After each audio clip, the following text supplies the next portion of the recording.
Bueno, buenas tardes y bienvenidos a todos. Hoy nos convoca una nueva edición del festejo de los 40 años de la fundación de nuestro instituto, que se inició con el acto conmemorativo el día 19 de marzo y es renovado todos los meses de este año tan especial, en el que convergen múltiples gratos momentos.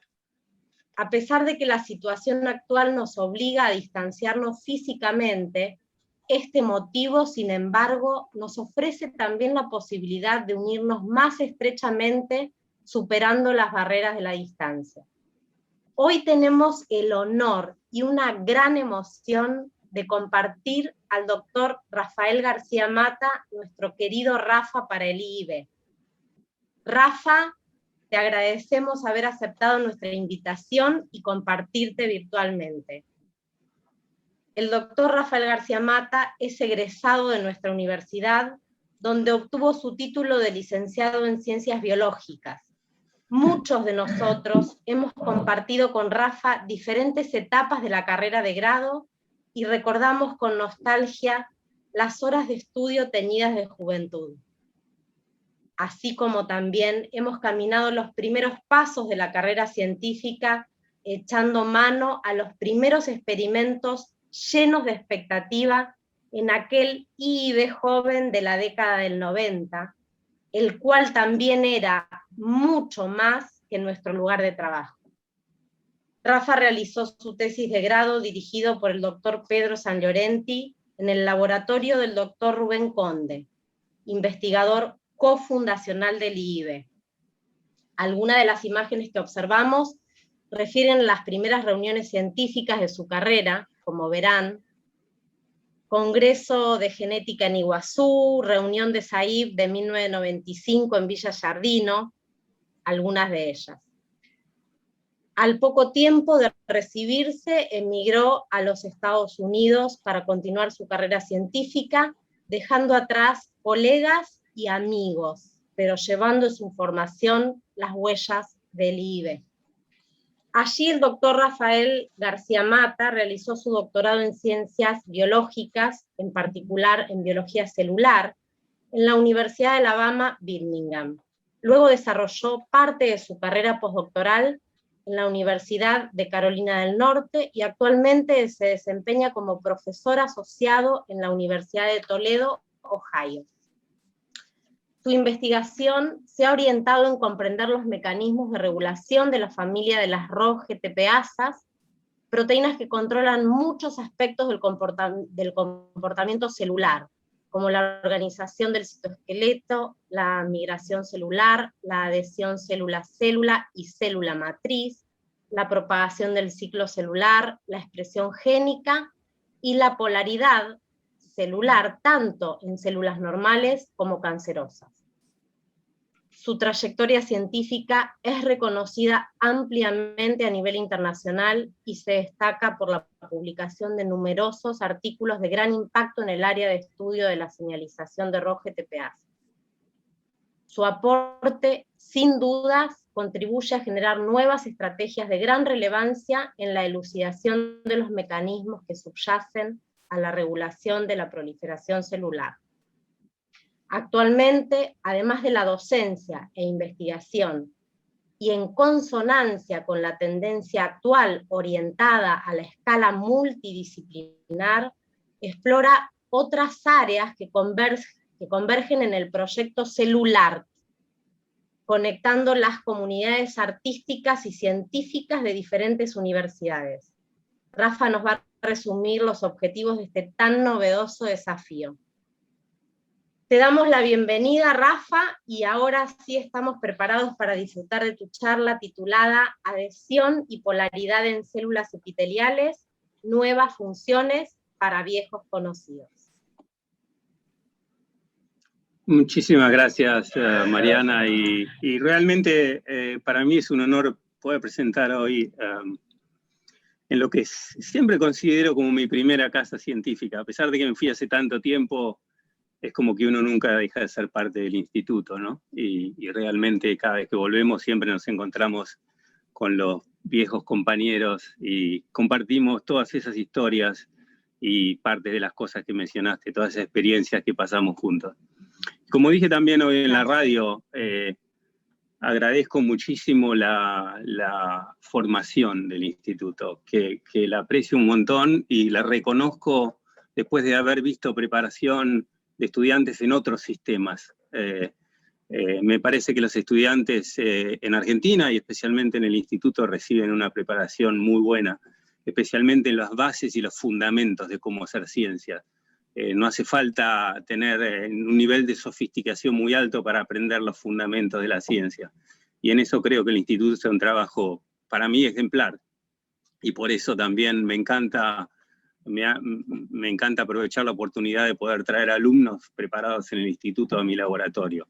Para mí es un gran placer poder recibir estudiantes de donde yo me preparé inicialmente y traerlos a mi laboratorio. Así que voy a hacer share acá y hoy voy a presentar un proyecto que de alguna manera es nuevo para mi laboratorio, a pesar de que hace 4 o 5 años que estamos trabajando en eso, pero es algo en que por ahí no me considero que tengo tanta experiencia. Marianita me ayudó bastante en la introducción diciendo cuál es el enfoque principal de mi laboratorio, que es esta familia de proteínas llamada ROS-GTPasas. Pero en los últimos años, desde el ángulo de las ROS-GTPasas, nos hemos metido un poco de lleno a trabajar en el origen, desarrollo y establecimiento de las células epiteliales. Así que como modo de introducción, las células epiteliales son las células que recubren la mayoría de los tejidos en los organismos, especialmente en mamíferos, o en los organismos multicelulares, no solo mamíferos. Y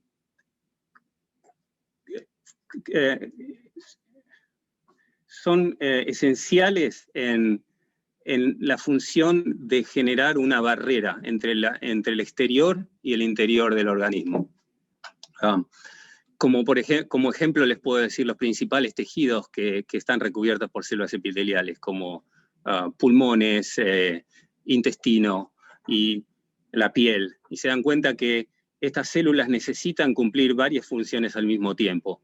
Primero necesitan proteger al tejido o órgano del medio exterior. Segundo, necesitan formar una barrera, tienen que tener cierto grado de impermeabilidad para prevenir que los tejidos no solo pierdan la permeabilidad, sino que sean de alguna manera atacados por insultos del medio externo, como pueden ser infecciones, virus, bacterias, etc. Pero al mismo tiempo tienen que cumplir la función de permitir absorber las cosas que necesita el organismo y también excretar o secretar los desechos o las cosas que se eliminan en el organismo. Y todo eso necesita que estas células tengan ciertas características. La primera es que formen una adhesión intercelular muy compacta. La segunda es que establecen diferentes dominios. Establecen un dominio, medio con el láser, establecen un dominio que se llama membrana apical, que es el dominio que está orientado hacia el exterior, y una membrana vasolateral, que es la membrana que está conectada con el interior, con la matriz extracelular, con los vasos sanguíneos, etc.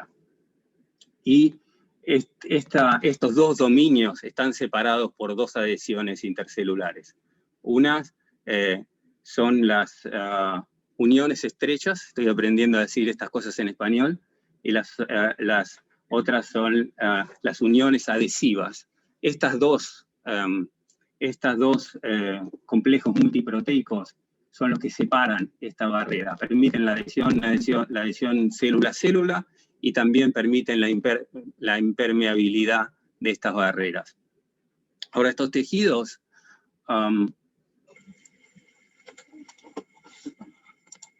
perdón, necesito saber cómo avanzar acá.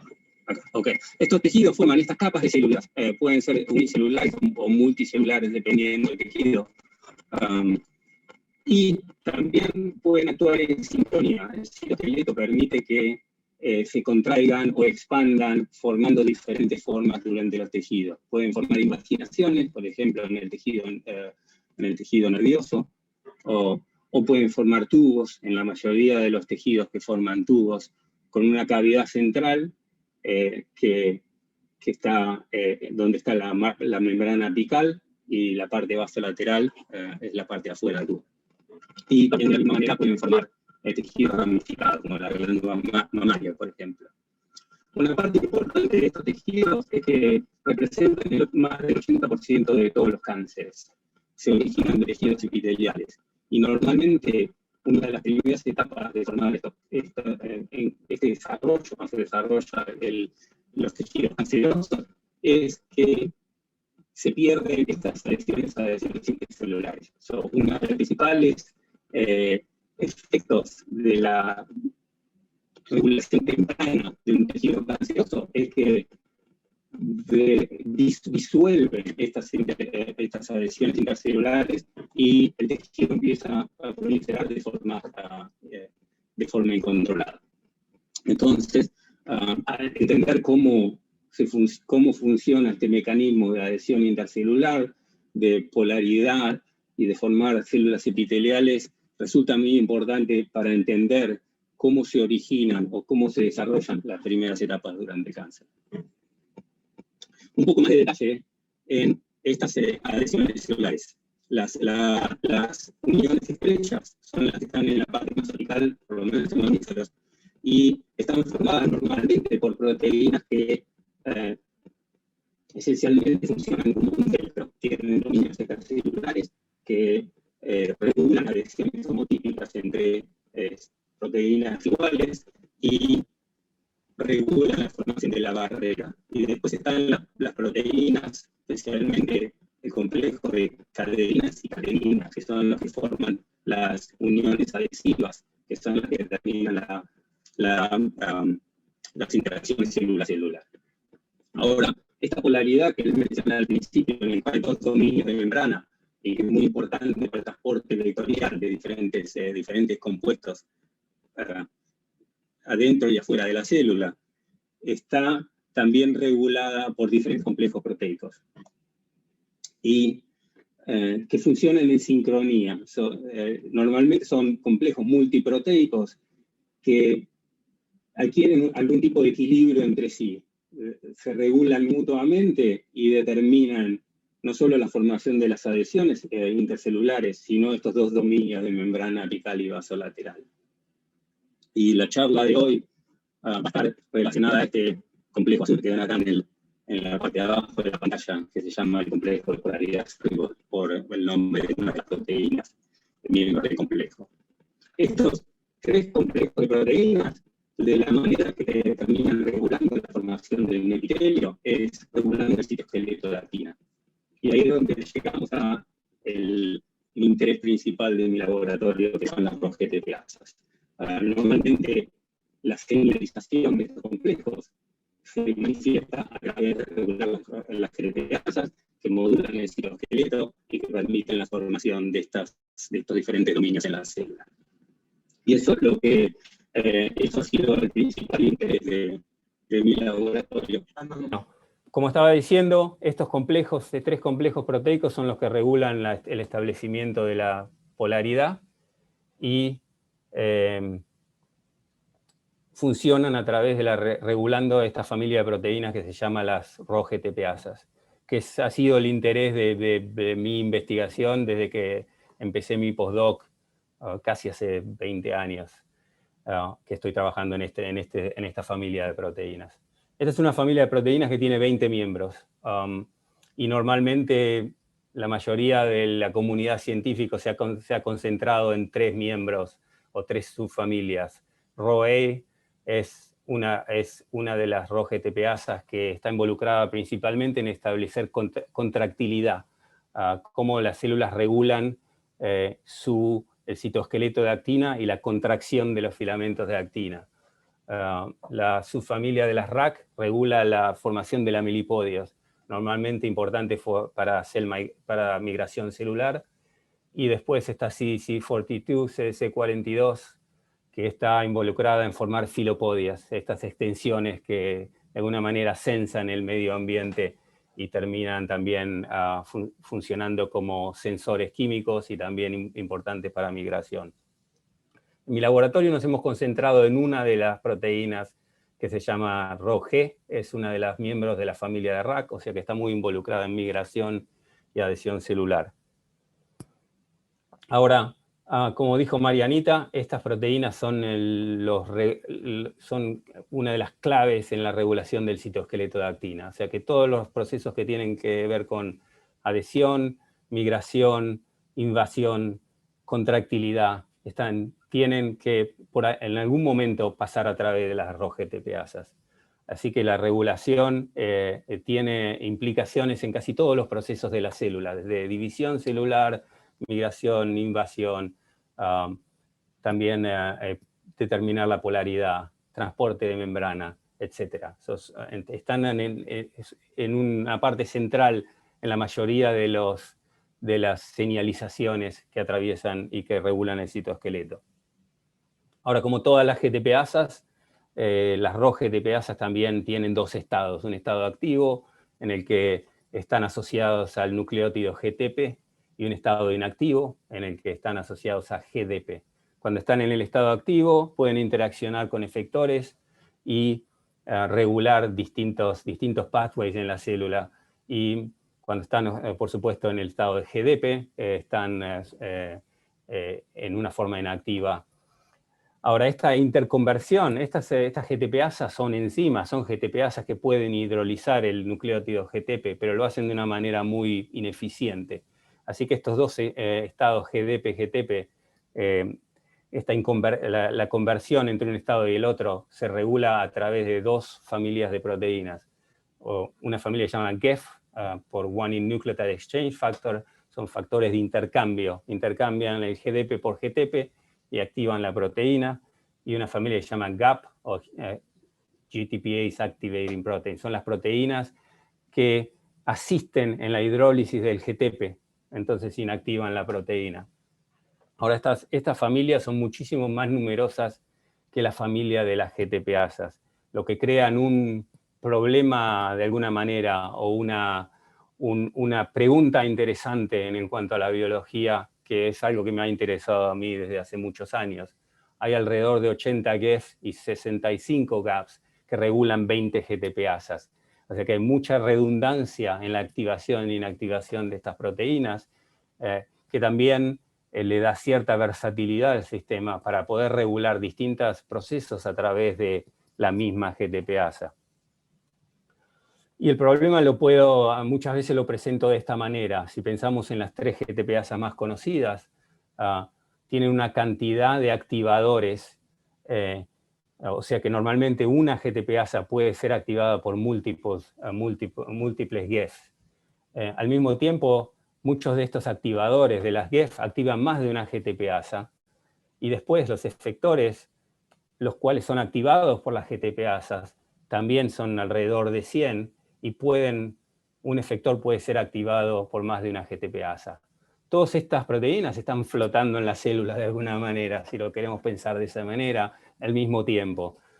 Y una de las preguntas que a mí me ha interesado por mucho tiempo es cómo se selecciona en la célula, en respuesta a un estímulo, activar un particular camino, una GEF con una GTPasa y un efector, y no otro, o la misma GEF o una diferente GTPasa en el efector. ¿Cómo hace la célula para seleccionar y separar espacialmente y temporalmente estos sistemas? Es algo que me ha interesado mucho a lo largo de los años. Ahora, cuando empecé mi postdoc, una de las cosas que intenté hacer es tratar de buscar por ahí patrones comunes en estos activadores, la familia de las GEF, y tratar de ver si había algunas cosas en la estructura que pudieran llamar la atención en cuanto a darme pistas sobre los mecanismos de regulación. Y una de las cosas que encontré es que alrededor del 40% de las proteínas, de las GEF, de estos activadores, tienen una secuencia particular en el C-terminal que les permite asociarse con unos dominios de otras proteínas que se llaman PDZ. estos dominios, esta secuencia en el C-terminal está determinada por los últimos 3 aminoácidos. Estos últimos 3 aminoácidos le permiten a la proteína asociarse con estos dominios que se llaman PDZ, que son increíblemente abundantes, por lo menos en el genoma de los vertebrados. En humanos hay 350 proteínas que tienen dominios PDZ, y muchas veces están representados más de una vez en una proteína. Normalmente forman complejos de multidominios, con varios dominios PDZ en la misma proteína, o sea que hay alrededor de 900 dominios PDZ en el genoma humano. Así que, desde este punto de vista genérico, cuando uno encuentra estas cosas, después la pregunta es cómo atacar este problema.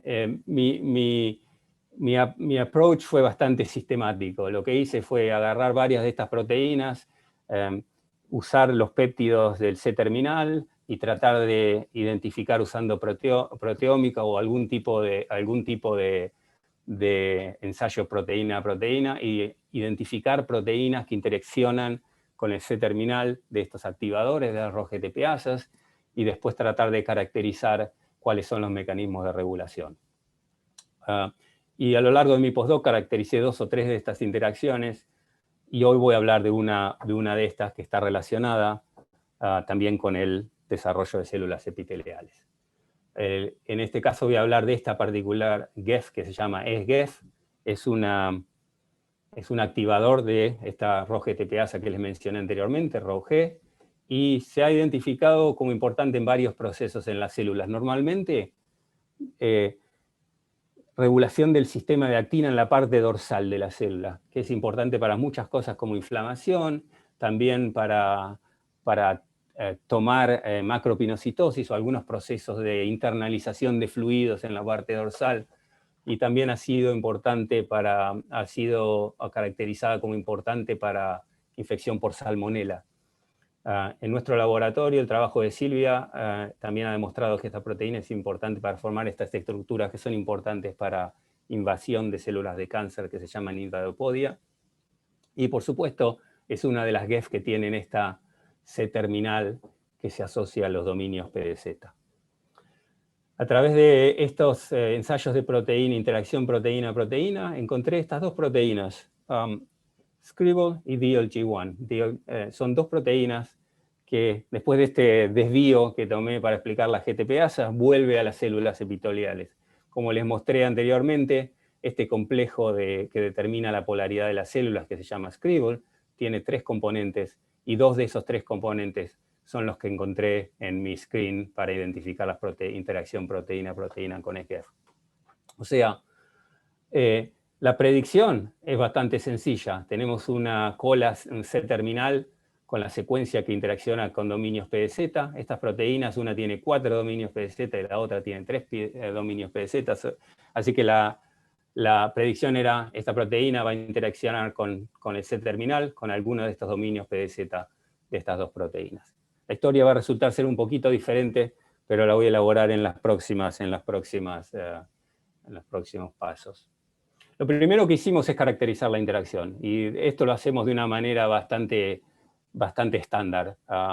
Expresamos las 2 proteínas en unas células que se llaman HEC, que son esencialmente una fábrica de proteínas. Uno puede transfectar las células que están fusionadas a distintos epitopes, como GFP o MYC, y después hacemos coinmunoprecipitaciones para ver quién interacciona con quién. Y voy a pasar relativamente rápido acá. Estamos expresando proteínas que tienen distintas mutaciones o deleciones. Entonces, por ejemplo, acá tenemos wild type SGEF con distintas versiones de Scribble, y especialmente esta en particular que no tiene los dominios PDZ, y como se ve acá en el gel, donde vemos la interacción en el Western blot, vemos que las interacciones ocurren con la excepción cuando faltan los dominios PDZ. O sea que esto apoya nuestra predicción que la interacción está mediada por los dominios PDZ. Después, lo que hicimos es mutar individualmente cada uno de los 4 dominios PDZ para eliminar las posibles interacciones y hacer la misma inmunoprecipitación. Y acá se ve que cuando eliminamos o cuando prevenimos que la interacción del dominio 1 funcione, la interacción no sucede. O sea que hasta ahora lo que sabemos es el dominio PZ número 1 de Scribble interacciona con SGEF. Ahora hicimos, este es la primera sorpresa de este proyecto. Le dije que la predicción era la cola, el C-terminal, va a interaccionar, ahora sabemos con el dominio 1 de Scribble. Entonces, si eliminamos estos aminoácidos que determinan la interacción no debería suceder. Hicimos los experimentos y la interacción sucedía también, o mejor, que con la presencia del C-terminal. O sea que, obviamente, el sitio de interacción no estaba en el C-terminal. Es algo un poco más raro, pero se conocen ejemplos de dominios de interacción APDZ que son internos dentro de una célula, dentro de una proteína, que no están asociados con el C-terminal. Así que eso es lo que desencadenó, es una serie de experimentos en el que empezamos a truncar la proteína de diferentes maneras para tratar de identificar el dominio de interacción. Y lo hicimos inicialmente en mitades, determinamos que los primeros 200 aminoácidos podían interaccionar, pero el C-terminal, la segunda mitad de la proteína, no interaccionaba, o sea que determinamos que la interacción ocurría en los primeros 200 aminoácidos. Después de a poquito y sistemáticamente le sacamos pedazo a pedazo al C-terminal y llegamos a determinar que había 25 aminoácidos que determinaban esta interacción. Después identificamos secuencias dentro de los 25 aminoácidos que pensamos podían estar involucradas y las sustituimos por alanina usando mutagénesis, y otra vez volvimos a hacer los mismos tipos de experimentos, y como ven acá, ven que cuando mutamos estas dos secuencias, LITD o FPBE, la interacción se inhibe o no sucede más. O sea que estos 8 aminoácidos resultaron ser esenciales para la interacción. Este es un nuevo dominio, las interacciones internas son medias raras, así que contactamos un colega que conocía cuando estaba en UNC, que es cristalógrafo y se dedica a cristalizar dominios PDZ, y sintetizamos un péptido y cristalizamos la molécula.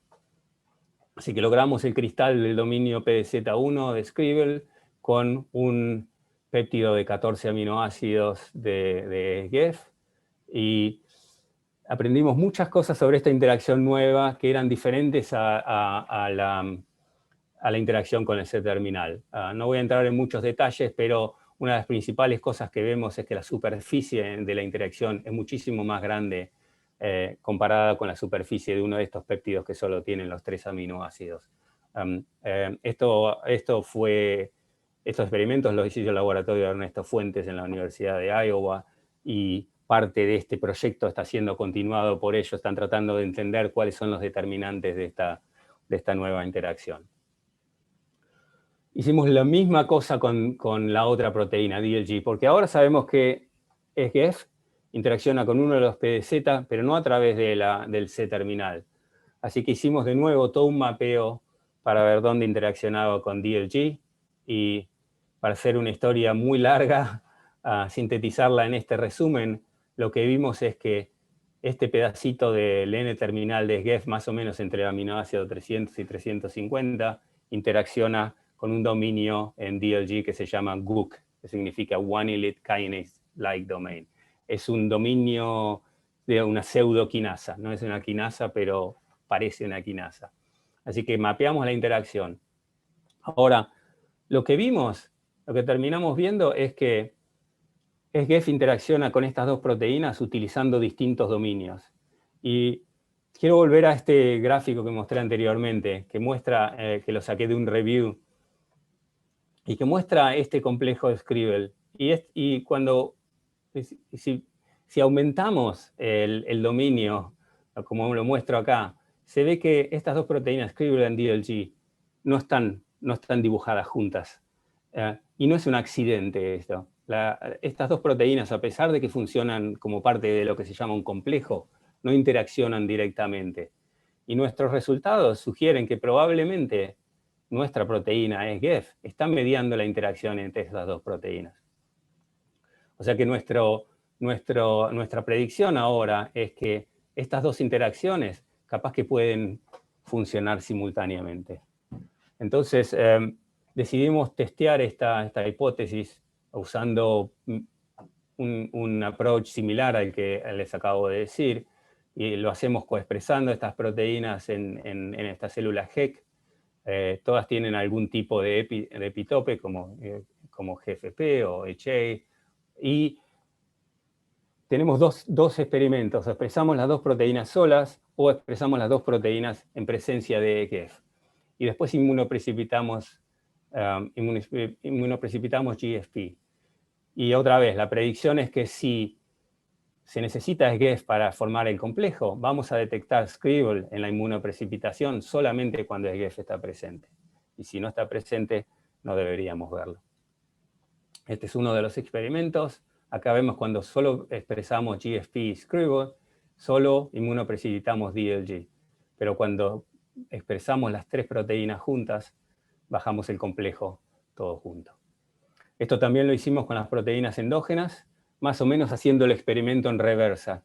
Inmunoprecipitamos DLG, detectamos el complejo, las dos proteínas, y después hacemos la misma inmunoprecipitación en células en las que silenciamos la expresión de ESGEF. Entonces no tienen el puente entre las dos proteínas, y vemos que ahora Scribble no baja más.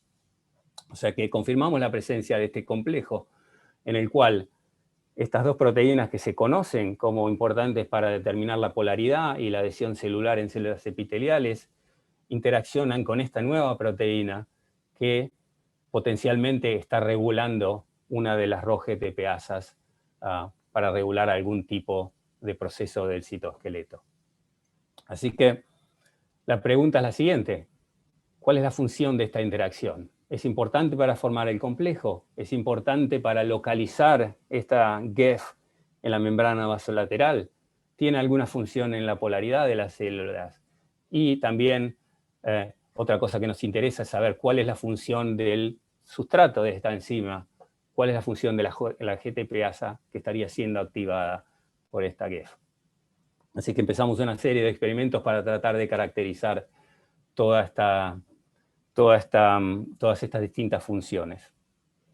Lo primero que hicimos es asegurarnos que estábamos en el camino adecuado, así que transfectamos células epiteliales usando ESGEF fluorescente, y vemos que se localiza en las adhesiones intercelulares, colocaliza con marcadores para las dos tipos de adhesiones, las uniones estrechas y las uniones adhesivas, y también colocaliza con las dos proteínas con las cuales hemos demostrado la interacción, Scribble y DLG. Así que esta fue la primera cosa que hicimos, asegurarnos que estaba en el lugar correcto. La siguiente es establecer un sistema para estudiar la función. Así que lo que hicimos fue usar estas células que se llaman MDCK, son células de perro que han sido establecidas como un modelo para estudiar las células epiteliales hace más o menos 40 años, y es el modelo más o menos que usan todos. Es un modelo muy estable y que forma una capa epitelial muy homogénea. Así que en este modelo silenciamos la expresión de ESGEF. Tenemos células estables que tienen una expresión muy reducida de ESGEF, y después en estas mismas células podemos usar lentivirus para rescatar la expresión de la proteína, usando la proteína full length o usando diferentes mutantes para tratar de estudiar la función de los distintos dominios. Y después empezamos a estudiar sistemáticamente la función y la arquitectura de las adhesiones celulares. Normalmente usando marcadores. Un marcador que se usa muy comúnmente para las uniones estrechas es esta proteína, zona occludens 1, ZO1. También estudiamos la función de permeabilidad. Y después, también usando marcadores como E-caderina o beta-catenina, usamos también para tratar de estudiar la arquitectura de las uniones adhesivas. Primero vamos a empezar con la parte apical, las uniones estrechas. Y el primer fenotipo que vimos es que cuando silenciamos la expresión de nuestra proteína, las adhesiones que normalmente forman este zigzag, esta arquitectura media curvilínea que es típica en estas células, se convierten en adhesiones completamente lineales. Y obviamente para determinar la especificidad de nuestros experimentos, rescatamos el fenotipo reintroduciendo nuestra proteína y se recupera estas adiciones curvilíneas tan particulares. Una forma de medir este efecto es calculando una cosa que se llama el índice zigzag, el zigzag index, en el cual se mide la longitud de esta adhesión curvilínea y se divide por la distancia mínima entre los dos vértices. Y eso establece un índice que, por supuesto, si es alrededor de 1, es una adhesión completamente lineal, que es lo que vemos exactamente que sucede en nuestras células y que podemos rescatar, al menos parcialmente, cuando ponemos nuestra proteína de vuelta. La otra cosa que analizamos es la permeabilidad de la capa epitelial, y eso se calcula utilizando electrodos que se ponen por encima y por debajo, por la parte apical y por la parte vasolateral de la capa epitelial, y se mide la conductividad de esos dos electrodos. Por supuesto, mayor cuando la conductividad es más alta, las células son más impermeables. Cuando la conductividad disminuye, hay más permeabilidad, y eso es lo que pasa cuando silenciamos nuestras células. O sea que la función de las uniones estrechas está comprometida de alguna manera, y la capa epitelial es más permeable. La segunda cosa, bueno, esto es solamente un poquito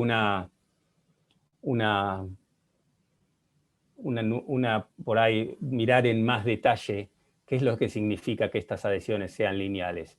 Una cosa que mucha gente estudia en el citoesqueleto es una cosa que se llama mechanosensation, cómo las células sensan los estímulos mecánicos de sus propias interacciones entre células y también de la interacción entre células y la matriz extracelular. Y una de las cosas que sugiere estas adhesiones lineales es que estas células están experimentando una mayor tensión. Y una de las formas de mirar tensión o contractilidad es mirar las proteínas que regulan esta tensión. Y una de ellas es miosina, que forma un complejo con los filamentos de actina y regula la contractilidad de las células. Lo que vemos en nuestras células es que miosina se recluta, se localiza a lo largo de las uniones estrechas, y no solo se localiza, sino que también tiene un patrón muy definido, intercalado entre los filamentos de actina, lo que sugiere que estas células están experimentando probablemente tensión lateral en todas las direcciones. Ahora, el segundo fenotipo que caracterizamos, nos vamos a mover para abajo, acá en las adhesiones, en las uniones adhesivas, y vamos a mirar el complejo de E-caderina. Este es el complejo principal que regula las adhesiones intercelulares. Ya les mostré lo de las adhesiones lineales. Cuando miramos las uniones adhesivas, nuestra mayor sorpresa fue que no podíamos detectar la presencia de E-caderina. Y eso es algo muy significativo. Primero, es bastante raro ver que las células todavía formen una capa epitelial si no tienen la principal proteína que regula la adhesión intercelular. Segundo, el fenotipo era muy marcado, la disminución era muy grande. Otra vez podemos rescatar esto si volvemos a expresar EGF. Acá ven una pequeña isla en la que reexpresamos nuestra proteína, y en esta misma isla vemos cómo la expresión de E-caderina está rescatada perfectamente. O sea, este fenotipo es específico, específicamente debido a la ausencia de nuestra proteína en la célula. Ahora, ¿qué significa esto? Hay dos formas de regular la presencia de E-caderina en las adhesiones. Una es redistribuirla al interior de la célula, o la otra es degradarla.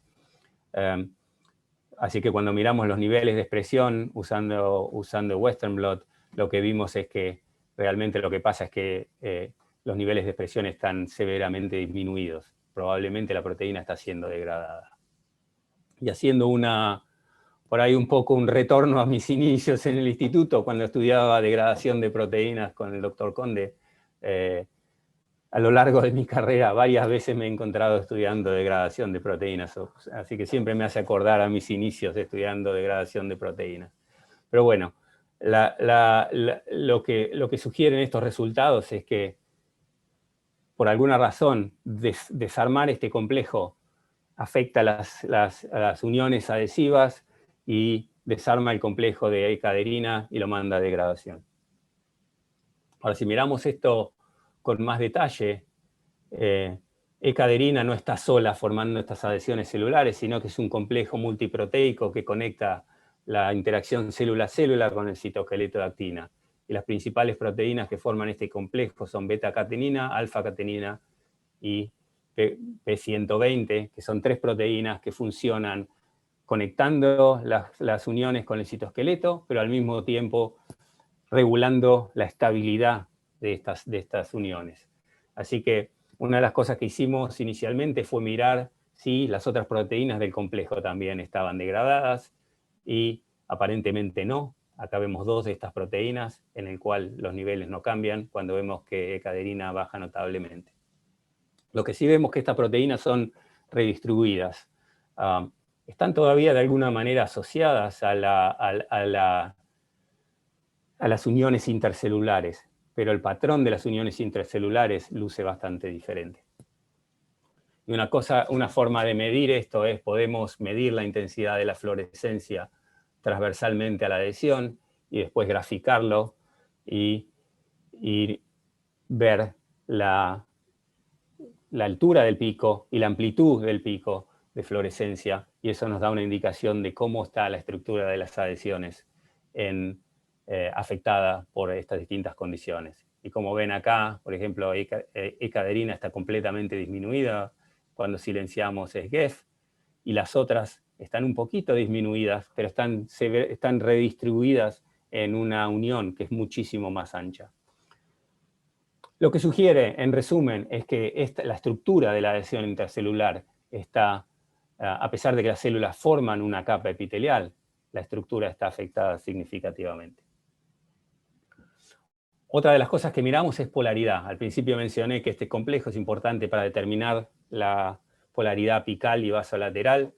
Eso es relativamente sencillo de mirar con marcadores que tiñen o se localizan exclusivamente en la parte apical, como esta proteína que se llama GP135. Y lo que vimos, un poco para nuestra sorpresa, es que a pesar de que todos estos efectos en las células, la polaridad no está afectada, y esta proteína se localiza perfectamente en la membrana apical. Estas son las células si las miramos de costado. Es un corte transversal de la capa epitelial. La otra cosa que nos sorprendió un poco es que la altura de las células estaba también reducida significativamente. Acá se ve la comparación entre las células normales y las células en las cuales tienen knockdown de SGEF, y vemos también cómo las células se han convertido en una capa epitelial que está completamente aplanada. Ahora, lo que les he mostrado hasta ahora es este complejo en el cual ahora tenemos un nuevo componente, y que cuando este componente está ausente en la célula genera varios tipos de fenotipos en las células epiteliales. Una de las preguntas que queríamos contestar es qué pasa con la actividad catalítica, porque uno puede rápidamente pensar en 2 tipos de funciones de esta proteína. Una es desarmar el complejo, funcionar de mediador entre esas 2 proteínas para que formen el complejo. Pero la otra también es el dominio catalítico, que estaría activando una ROGTPasa y mediando ciertas regulaciones del citoesqueleto de actina. Así que una de las cosas que empezamos a investigar es cuál es el rol de la actividad. Ahora, ¿cómo hicimos esto? Con este sistema en que tenemos de knockdown y rescatar con la expresión de distintas mutantes de nuestra proteína, establecimos un sistema en el que vamos a mirar a los 3 fenotipos. Estas uniones lineales que mostré al principio, esta acumulación de miosina, de contractilidad en la parte apical, y después la pérdida de expresión o la degradación de E-caderina. Entonces, lo que hicimos es diseñar varias construcciones de SGEF en las que comprometemos distintas funciones del complejo, o la formación del complejo ternario o la actividad de SGEF. Entonces podemos rescatar obviamente como ya mostré, si rescatamos con la proteína wild type, estos 3 fenotipos se rescatan.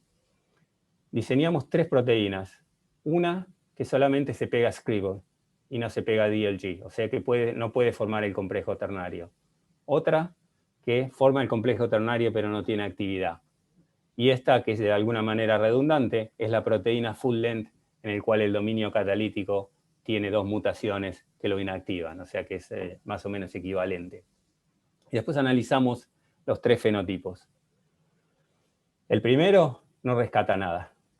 No rescata las adhesiones lineales, no rescata miosina, no rescata E-caderina. El segundo, formando el complejo ternario, rescata las adhesiones lineales y rescata miosina, pero no rescata E-caderina. Y el tercero lo mismo, es una construcción equivalente. Por lo que esta predicción de que hay 2 actividades dentro de este complejo resultó cierta. Una actividad es formar el complejo, ensamblar este complejo, y la otra actividad, la otra función, depende de la actividad catalítica de SGEF.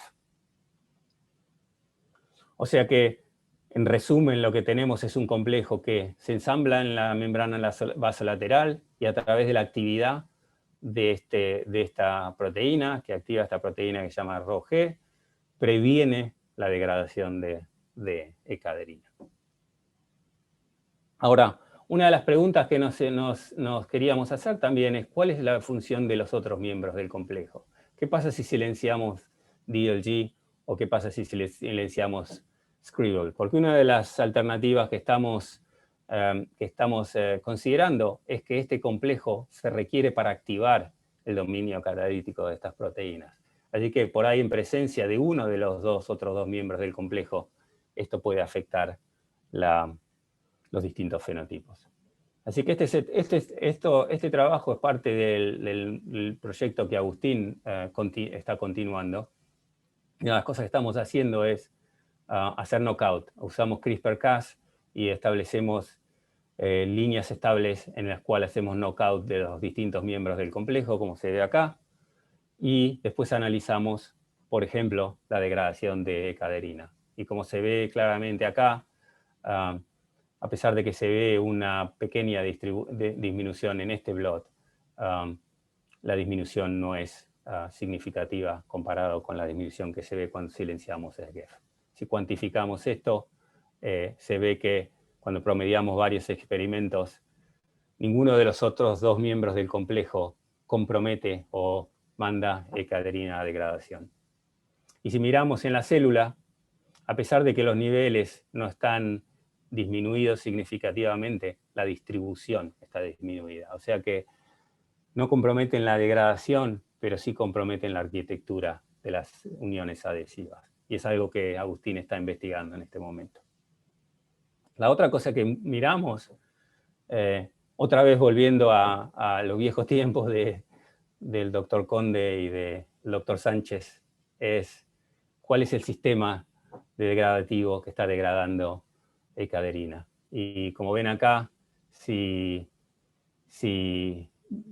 usamos distintos inhibidores, principalmente de los lisosomas o el sistema del proteosoma, para inhibir la degradación, y vemos que cuando inhibimos el proteasoma, los niveles de E-caderina se recuperan, pero no cuando inhibimos el lisosoma. O sea que pensamos que principalmente el sistema de proteasoma es el que está involucrado en degradar E-caderina. Ahora, la siguiente pregunta que estamos haciendo es, ¿qué pasa con la actividad? O sea, volvemos a esta pregunta si la actividad se requiere si este complejo activa a la proteína y si la actividad requiere estar localizado específicamente a la membrana vasolateral. Porque una de las funciones del complejo, que es la pregunta que propuse inicialmente, es cómo se regula todos estos diferentes activadores de las distintas GTPasas. Una forma más fáciles de regularlos es activarlas específicamente en el momento adecuado, en el lugar adecuado de la célula. O sea que acá una de las funciones de este complejo puede ser reclutar esta proteína a la membrana vasolateral y activarla en el momento adecuado, en el lugar adecuado para activar a ROGE. O sea que uno de los experimentos que pensamos es, en ausencia de SGEF, podemos rescatar solo con el dominio catalítico, que no va a formar el complejo ternario, pero va a rescatar la actividad, o podemos localizar el complejo, el dominio catalítico, usando otro dominio que lo mande a la membrana vasolateral independientemente del complejo. Y una de estas proteínas es la proteína del virus de Vesicular Stomatitis Virus, de VSVG, localiza en la membrana vasolateral. Así que hicimos una fusión del dominio catalítico a la proteína de la cápside de este virus, que la manda a la membrana vasolateral para localizarlo específicamente, independiente del complejo, a ver si rescata la expresión de caderina. Y estos resultados son bastante nuevitos, algo que hizo Agustín hace poco, otra vez, y vemos que cuando ponemos solamente el dominio catalítico, vemos muy poca recuperación de los niveles de caderina. Pero cuando ponemos el dominio catalítico localizado específicamente en la membrana vasolateral, vemos una recuperación que se acerca a la recuperación de los niveles normales. Y no solo eso, sino también vemos que la recuperación, si miran este panel, está localizada correctamente en la membrana vasolateral. Así que estos son experimentos que estamos continuando y que estamos tratando de elucidar cómo se hace, cuál es exactamente la función del complejo, si activa o no a la proteína, si necesita la localización en el lugar adecuado, etc. En la parte final de mi charla, dos o tres slides más, voy a mostrar una parte súper interesante del proceso de estudiar células epiteliales, que es estudiarlas en una matriz tridimensional. Estas células, si se crecen en una matriz tridimensional, a lo largo de 3 o 4 días, forman un pequeño mini órgano, si se quiere. En inglés se le dice cyst, sería un quiste de células epiteliales que están perfectamente polarizadas con la membrana apical que está orientada a una cavidad central y la membrana vasolateral orientada hacia el exterior del quiste. O sea que una forma de estudiar polaridad y, digamos, los principios de desarrollo de un órgano o tejido es usar estos mini órganos que se desarrollan en los tejidos. Y así que empezamos a estudiar el desarrollo de estos mini órganos para ver cómo afectaban la estructura de un modelo de tejido, si se quiere, in vitro, usando nuestras proteínas. Este es el quiste que se forma en células control, como se ve acá, este marcador de la membrana apical, perfectamente localizado en la parte central del quiste. Y cuando hacemos desarrollamos los mismos quistes en ausencia de nuestra proteína, vemos una completa desorganización. Y se pueden identificar varios fenotipos. Vemos cavidades que están completamente cerradas, algunas cavidades que parecen estar abiertas, pero normalmente vemos que la polaridad se mantiene. De alguna manera los marcadores de la membrana apical todavía se localizan en el centro del quiste. Defectos en polaridad probablemente verían la expresión de estos marcadores en la parte de afuera del quiste. Y nosotros todavía la vemos adentro. Si ponemos nuestra proteína de vuelta, lo rescatamos perfectamente. Y si ponemos la proteína de vuelta, si rescatamos, pero con la proteína que catalíticamente inactiva, ahora sucede algo interesante. Lo que pasa es que no rescatamos este fenotipo en el que observamos múltiples cavidades, pero las cavidades ahora están normalmente abiertas. Así que aparentemente también podemos discernir dos funciones en esta proteína. La función de ensamblar el complejo ternario aparentemente está involucrada en formar una cavidad única o una sola cavidad dentro del quiste.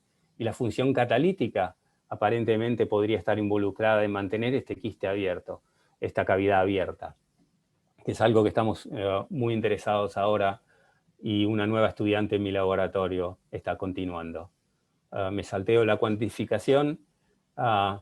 Voy a mostrar solo dos diapositivas más de proyectos que están ahora en este momento llevándose a cabo en el laboratorio. Una es mirar cómo llegamos a este fenotipo que observamos en los quistes.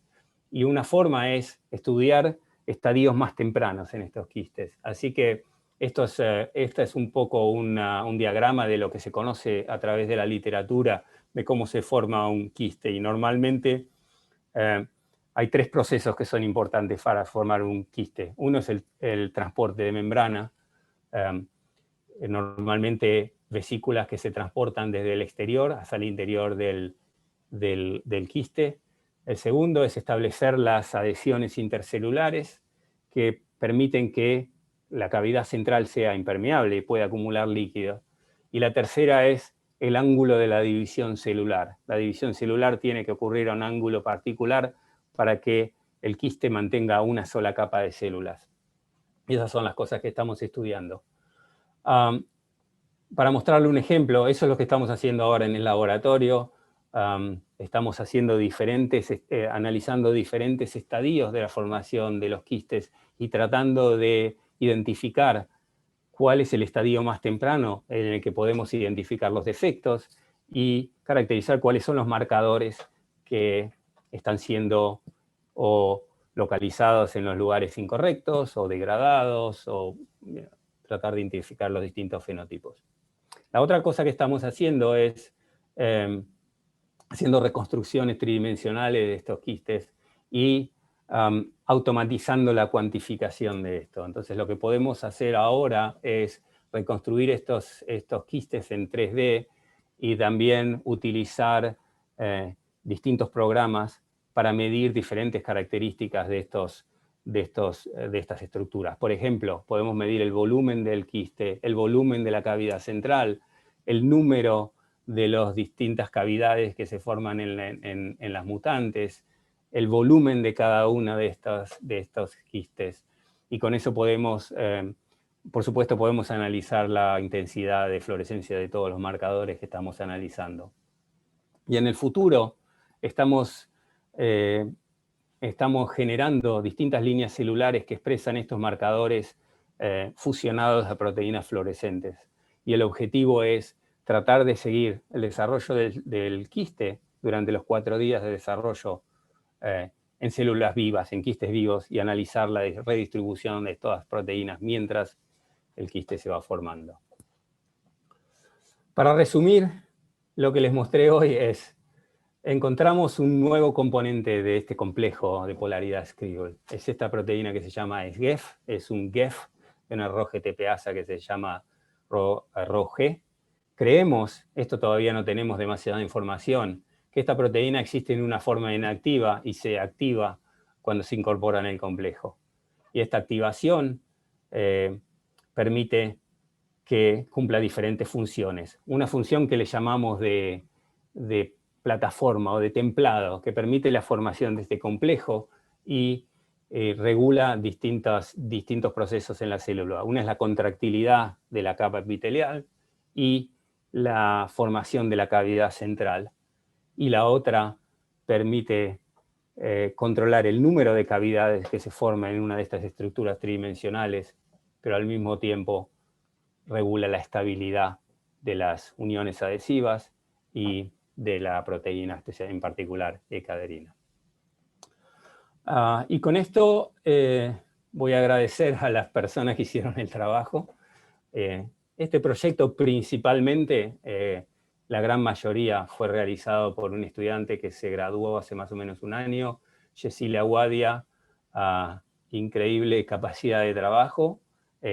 Nosotros nunca habíamos trabajado en células epiteliales, así que el mérito de él fue incorporar todos estos sistemas que yo mostré, desde las 2 dimensiones a las 3 dimensiones, a las construcciones, a los lentivirus, etc. Todo fue desarrollado por Yesile.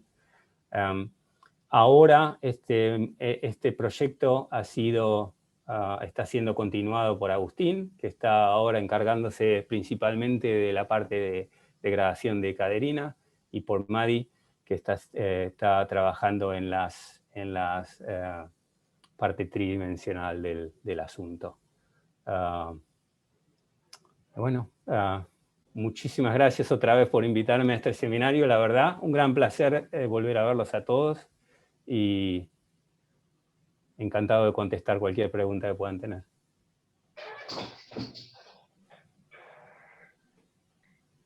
Los agradecidos somos nosotros, Rafa, por haber aceptado la invitación y haber estado compartiendo este interesante seminario con nosotros. Yo les pediría que por ahí escriban en el chat las preguntas, así podemos ir haciéndole las preguntas a Rafa de manera ordenada. Acá veo, por ejemplo, que hay una pregunta que dice, ¿qué aplicaciones prácticas podría tener? Sí, mira, este es un proceso que es increíblemente estudiado, porque cómo se establece la polaridad y las adhesiones entre células es una de las características más importantes que están afectadas cuando empieza el cáncer. Así que la mayoría de los cánceres degradan E-caderina, por ejemplo. O sea que entender cómo funcionan estos mecanismos también puede funcionar para entender cómo se degrada E-caderina durante cáncer. Por supuesto, defectos en el desarrollo de tejidos y órganos también puede ser algo importante. Estamos viendo cosas en vivo porque tenemos el ratón knockout de esta proteína, así que estamos tratando de hacer algunos experimentos en vivo, especialmente en el sistema intestinal. Así que bueno, es algo que de a poquito nos vamos metiendo, porque no somos un laboratorio que trabaja con ratones, así que de a poquito vamos aprendiendo. Una de los comentarios que se repite varias veces es lo maravilloso que fue tu charla, el trabajo impecable. Yo comparto plenamente, por supuesto, estos comentarios, porque, no sé, es a veces difícil encontrar esas figuras en donde el resultado es tan definitivo y contundente como lo que nos acabas de mostrar. Así que bueno, realmente claro impecable. Claro que uno siempre muestra los resultados que funcionan, ¿no? No significa que todo haya funcionado. Ahí veo que Eduardo pregunta si cuando hacemos knockdown de nuestra GEF en particular hay efectos sobre actina. Y la respuesta es sí. Uno de los efectos es el que mostré con la miosina arriba en la parte apical. Otro efecto que no mostré es en la parte basal de las células. Se forman una cantidad impresionante de fibras de estrés, que nosotros creemos que tienen que otra vez relación con la tensión. Ahora el epitelio está bajo muchísima mayor tensión, entonces de la manera que reacciona el citoesqueleto cuando hay tensión es tratar de reaccionar contrayéndose más, y esta contracción aumenta las fibras de estrés y la cantidad de actina en la parte basal. Todavía es algo en el que hay un montón de experimentos que podríamos hacer, pero que todavía no nos hemos metido en eso. No, yo quería saber, digamos, pero en el epitelio normal, digamos, esa, no sé cómo llamarlo, pero esa ondulación en las uniones, sí. O sea, tiene alguna función? O sea, ¿por qué es así? ¿Por qué se Sí. piensa que es así? Mira, hay un modelo, la forma que a mí me gusta explicarlo es una alfombra arrugada. Imagínate una alfombra arrugada, ¿no?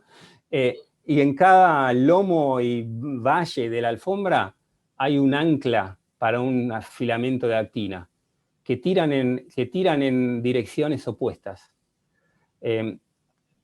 Hay varios trabajos de otros grupos que lo que han mostrado que cuando estas adiciones se convierten en lineales, estas anclas a la membrana se van todos a los vértices de la célula. Entonces es como que tiran de la alfombra de las puntas y la convierten en completamente lineal. ¿Por qué sucede eso? Esa es una buena pregunta. ¿Y cómo mecanísticamente no? Pero mi pregunta iba a que si, no sé, como en otros epitelios que son así, es porque que el epitelio, digo, es así, es porque, no sé, porque tiene más superficie, quiero decir, ¿por qué razón entre las células tiene que tener una cosa así ondulada? Eso es lo que Sí, no. y la respuesta es que no lo sé. Y no todos los epitelios tienen estas adhesiones curvas. Depende de la arquitectura principal. Por ahí, lo que más, la función más importante de la actina en los epitelios es para curvar los epitelios, ¿no? Cuando se contraen en sincronía, ¿no? Y eso más está relacionado en este cinturón de actina que se forma alrededor de las uniones. Y en trabajo que no mostré, hicimos experimentos en embriones de Xenopus, y cuando sobreexpresamos nuestra proteína, se ve esta contracción. O sea que la parte apical del epitelio se contrae hasta hacer las células muy, muy chiquititas. O sea que puede ser que tenga que ver con eso también.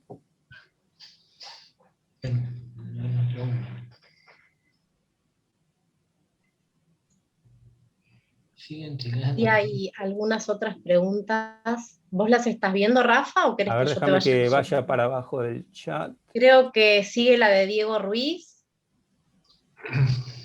Diego, excelente. ¿Cuál es el nivel de expresión de la proteína wild type cuando rescatan el fenotipo? Obviamente estamos en un sistema que es un poquito sobreexpresión. El knockdown es muy bueno, pero la sobreexpresión es un poco más alta, yo te diría 2 o 3 veces más que lo que es la proteína normal.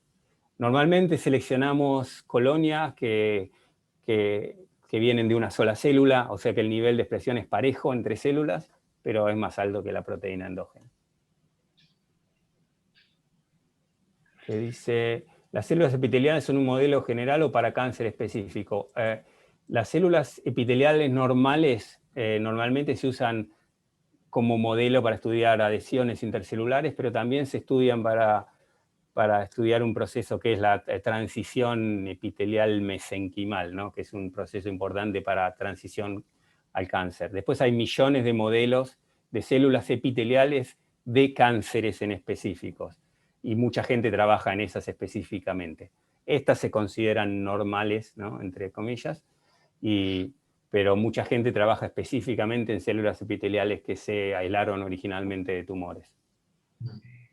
Ahí Aldo había preguntado antes, ¿las uniones rectas o interdigitadas entre células pueden caracterizar epitelios de diferentes órganos? Sí, la arquitectura de las uniones es generalmente única en cada tipo de epitelio. Y a pesar de que yo mencioné E-caderina como el principal componente de las adhesiones, la familia de E-caderina es muy grande y hay muchas proteínas y muchas se expresan en cada tipo de células en distintas proporciones. Así que obviamente las características específicas de cada epitelio son únicas para cada epitelio. Y después Ximena había preguntado, ¿la localización en la membrana basolateral podría ser en lipid raft? Hay muchas de estas cosas que se localizan en Raft, y principalmente, no es mi tema no soy un experto en eso, pero principalmente en la membrana apical hay muchos Raft. Pero hay distintos tipos de targeting a la membrana basolateral. Pueden ser proteínas transmembranas como de este virus que usamos nosotros, o pueden ser otro tipo de cosas. Lo principal de las células epiteliales es que tienen transporte vectorial. Tienen vesículas que están dirigidas específicamente a la membrana apical y vesículas que están dirigidas específicamente a la membrana basolateral. Y a pesar de que no estés localizado específicamente con un tipo de targeting, siempre se recicla y se vuelve a hacer el target a la membrana apropiada. Podés tener un poquito de algunas proteínas que localizan en una a la otra, pero el transporte de membrana las dirige a la membrana adecuada y equilibra entre una y la otra. Pues, bueno, había el comentario de Claudia, que yo me lo perdí ahora otra vez. A ver. Digo, Claudia Casongue, sigo intrigada en conocer desafíos de comunidades artísticas y científicas. Sí. Este es un congreso que empezamos hace 4 años. A mí siempre me interesa la idea de que cuando uno está sacando fotos en el microscopio, podés sacar fotos de valor científico y fotos de valor artístico, ¿no? Y muchas veces la vista se te va a las cosas que son interesantes y que no tienen nada que ver con los resultados que querés buscar.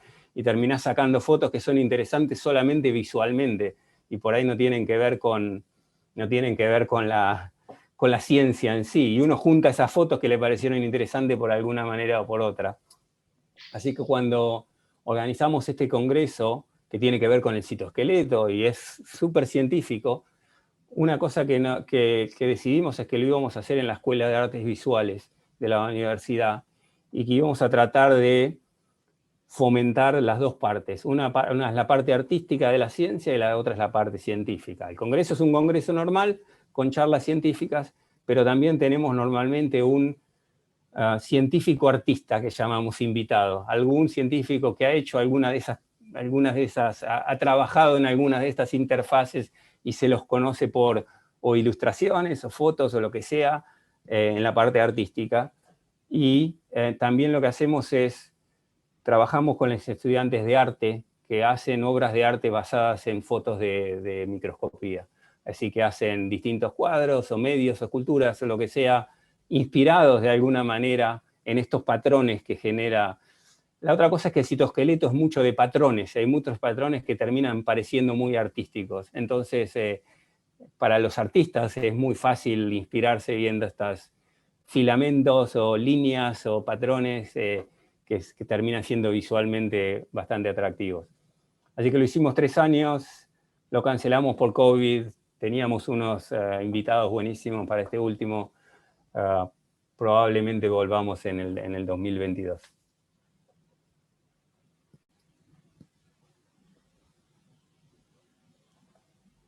A ver qué... ¿Nos escapa alguna pregunta?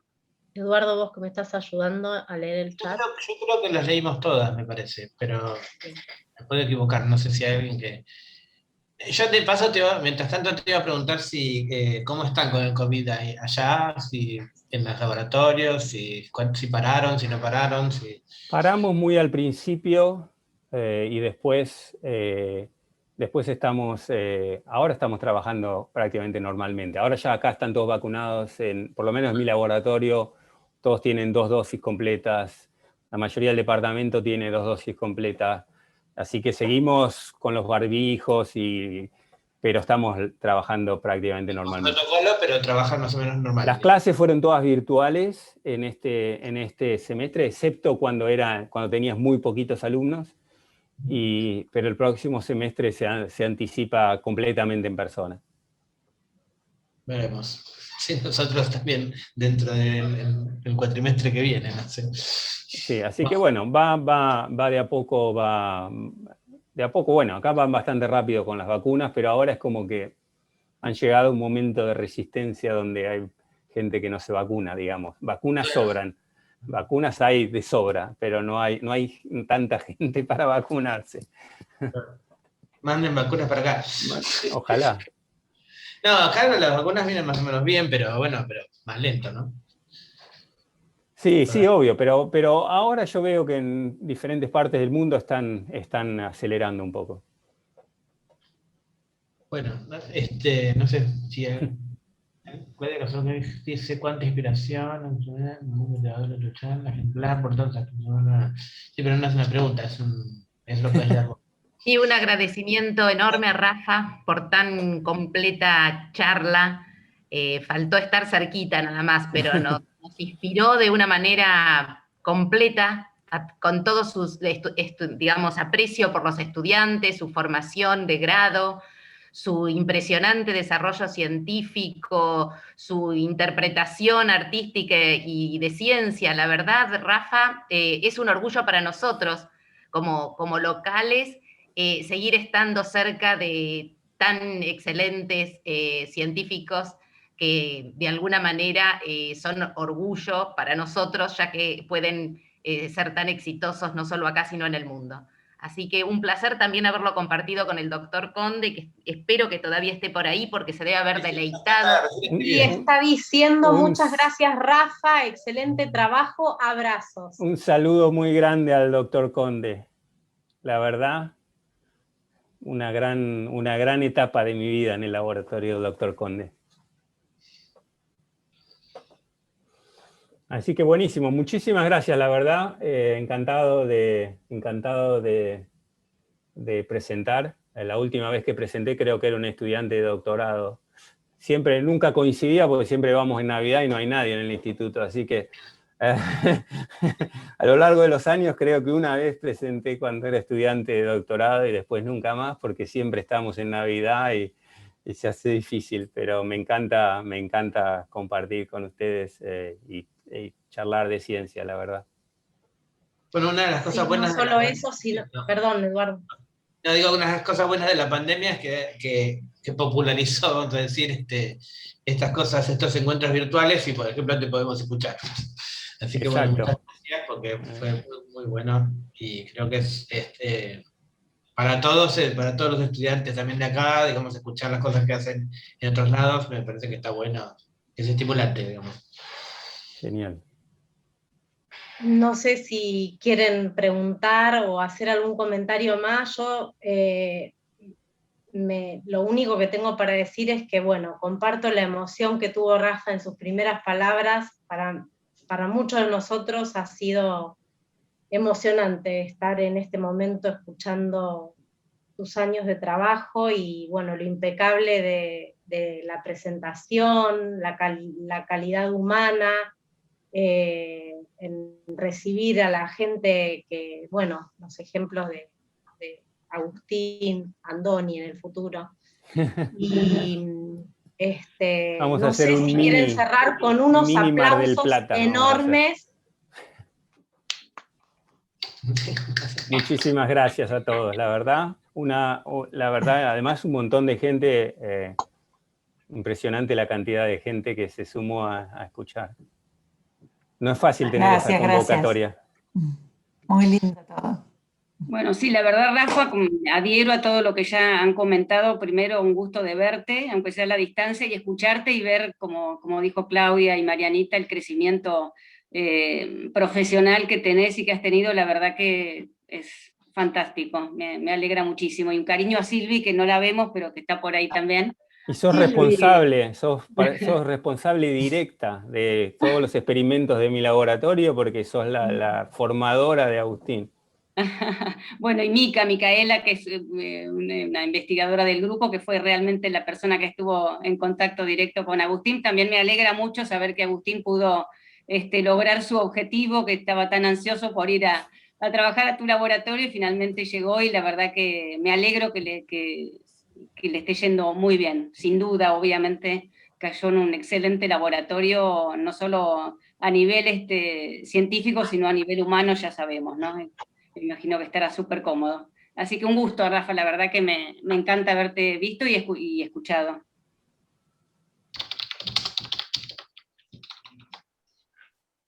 Ahí la veo, Mili. Hola, Mili. Hola, Rafa. Muy linda tu charla. Muchas gracias. Muy estimulante.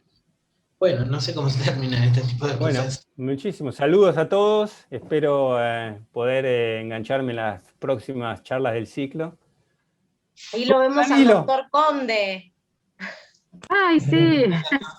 Qué bien, que prendió la cámara, muy bien. Podría cerrar Sí, el doctor lo que Conde con unas pasa que palabras que nos va a emocionar a todos. no me maquillé hoy, por eso no quería. ¡Qué grande! ¿Está operando desde la Commodore? ¿Commodore 64? No, peor todavía. No, pero bien, acá tengo una especie, estoy un poco recluido por esta porquería de enfermedad, pero bien. Me alegra mucho verlo. Solamente en chiste me pensaba, ¿qué pasa cuando uno va cambiando la piel? Viste que si vos te dejás las medias durante varios días sin sacártelas, cuando sacás... Que no es mi caso. No, bueno, a mí me ha pasado en circunstancias obligadas cuando hice el servicio militar, por ejemplo, y salen las células o los pedazos de piel secos ahí. Claro, pura queratina. Por eso cuando hacemos proteomics es todo queratina, ¿no? Por la piel que perdemos. Sí. Todo queratina humana, es lo único que sale en los proteomics. Sí, a mí me pasó que estuve 60 días enyesada una vez de la pierna. Antes, después de 60 días enyesada, todo lo que salió de seco. Sí. No, es terrible. Buenísimo. Bueno, muchísimos saludos a todos, a los que vi y a los que veo en las listas. La verdad, un gran honor poder presentar en este ciclo. El honor y el placer fue para nosotros. Gracias, nos vemos. Rafa, gracias. Que nos veamos pronto. Nos vemos. A todos. Gracias. Chao. Chao, Rafa. Chau, chau.